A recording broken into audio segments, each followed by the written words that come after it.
तो दोस्तों आज से कुछ समय पहले मैंने आपको एक वीडियो बनाकर बताया था कि बहुत ही जल्द भारत की विजिट पर ग्रीस के प्राइम मिनिस्टर आने वाले हैं और उनका ये दौरा काफी ज्यादा इंपॉर्टेंट हो जाता है दोनों ही देशों के लिए, क्योंकि अब हम लोग हमारी दोस्ती को स्ट्रैटेजिक पार्टनरशिप में बदलने की तैयारी कर रहे हैं। हम सभी जानते हैं कि पिछले कुछ समय में भारत और ग्रीस काफी नजदीक आए हैं और कारण रहा है पाकिस्तान टर्की का एक नेक्सस जो कि भारत और ग्रीस दोनों के खिलाफ है।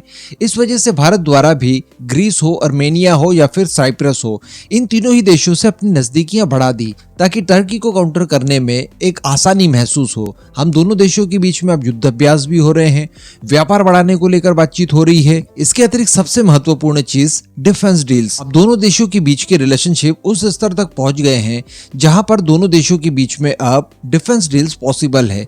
अब इसके लिए भारत द्वारा एक बहुत ही सुनियोजित तरीके से कार्रवाई की गई है और ये कहा जा सकता है कि आने वाले कुछ ही घंटों में हमें कोई बड़ी खबर मिल सकती है। तो चलिए आगे जानते हैं कि ग्रीस के प्राइम मिनिस्टर का भारत विजिट क्यों इंपॉर्टेंट है। तो देखिए, सबसे पहले तो मैं आपको ये बता दूं कि जिस तरह से प्राइम मिनिस्टर मोदी ग्रीस के विजिट पर गए थे उस दौरान बताया ये जा रहा था कि पिछले 40 वर्षों से कोई भी भारतीय प्राइम मिनिस्टर ग्रीस के विजिट पर नहीं गया। प्राइम मिनिस्टर मोदी 40 वर्षों के बाद पहुंचे थे। किसी तरह से ग्रीस को लेकर भी बताया जाता है कि वर्ष 2008 के बाद कोई भी ग्रीक प्राइम मिनिस्टर भारत नहीं आया था। अब 2024 में जाकर वो आ रहे हैं। तो कहने का मतलब ये तो कहा जा सकता है कि ये जो प्रेजेंट ईरा चल रहा है इसमें भारत और ग्रीस आपस में साझगांठ बढ़ा रहे हैं। अब ग्रीस के प्राइम मिनिस्टर द्वारा जो भारत विजिट किया जा रहा है ये कई लिहाज से महत्वपूर्ण है। एक तो आईएमए कॉरिडोर को लेकर भारत और बाकी के सहयोगी देश का फास्ट ट्रैक काम करने का विचार रखते हैं और ग्रीस उसके लिए एक गंतव्य के तौर पर देखा जा रहा है, क्योंकि मिडिल ईस्ट पूरा खत्म करने के बाद जो आईएमए कॉरिडोर है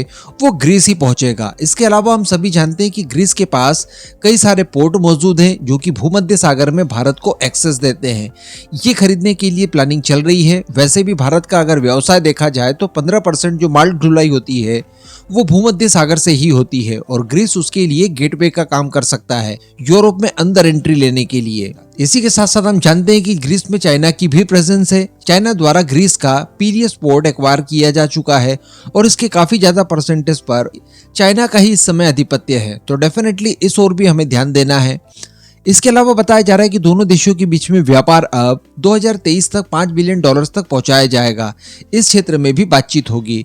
इसके अलावा ग्रीस के प्राइम मिनिस्टर द्वारा भारत की यूएनएससी में परमानेंट सदस्यता को लेकर अपनी सहमति भी इसी यात्रा के दौरान उन्होंने दिखाई। इसके अलावा उन्होंने पश्चिमी देशों के द्वारा जो बार बार भारत के ऊपर आरोप लगाए जाते थे डेमोक्रेसी न होने को लेकर, तो इसको लेकर भी एक करारा जवाब दिया है और उन्होंने स्पष्ट रूप से कहा है कि भारत के अंदर डेमोक्रेसी एक जीवंत उदाहरण के तौर पर मौजूद है। आप इसे महसूस कर सकते हैं, देख सकते हैं। तो इस तरह के सारे व्यापारिक घटनाक्रमों के बाद अगर हम लोग डिफेंस की ओर देखें तो हम सभी जानते हैं कि भारत द्वारा ग्रीस के पुराने मिराज खरीदने में इंटरेस्ट दिखाया गया है। ग्रीस के पास कुछ पुराने मिराज फाइटर्स हैं जिसमें से कुछ तो ग्राउंडेड हैं लेकिन कुछ उड़ान भरने के लायक भी हैं।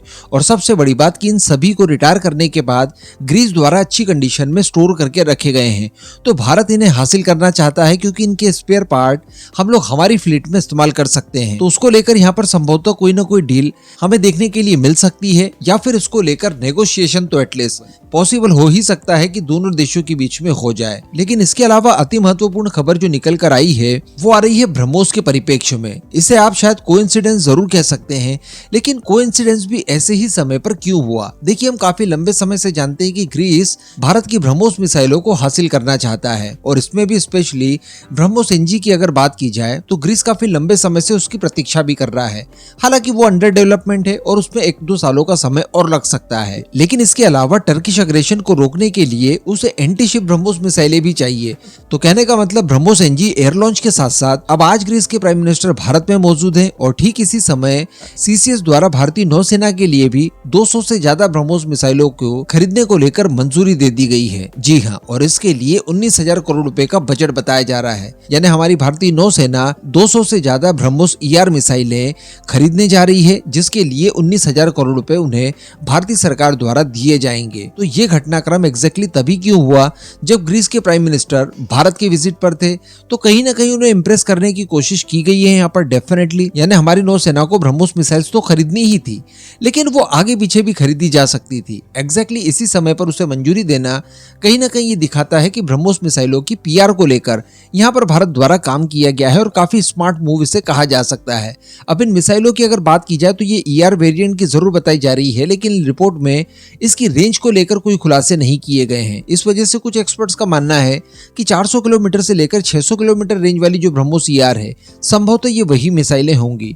ऐसा भी वैसे हो सकता है कि ये जो रिसेंटली 800 किलोमीटर रेंज वाली ब्रह्मोस टेस्ट की थी, हो सकता है कि ये वो हो। तो इनको लेकर खुलासे अभी होने बाकी हैं, लेकिन अच्छी बात यहाँ पर ये देखने के लिए मिल रही है कि भारतीय नौसेना की जो फायर पावर है इससे कई गुना ज्यादा बढ़ जाएगी। अगर ये 600 किलोमीटर तक के दायरे वाली भी रही, तब भी हम लोग ये कह सकते हैं कि इन मिसाइलों के चलते हम लोग लक्षद्वीप से सीधे निशाना लगा सकते हैं मालदीव तक, क्योंकि लक्षद्वीप से मालदीव की जो दूरी है वो भी 524 किलोमीटर के आसपास है, अगर मिनिकॉय आइलैंड से आप देखें तो। और इस समय जो चाइना का खतरा है वो वहीं पर मौजूद भी है, तो उसे भी साधने का एक प्रयास इसे कहा जा सकता है।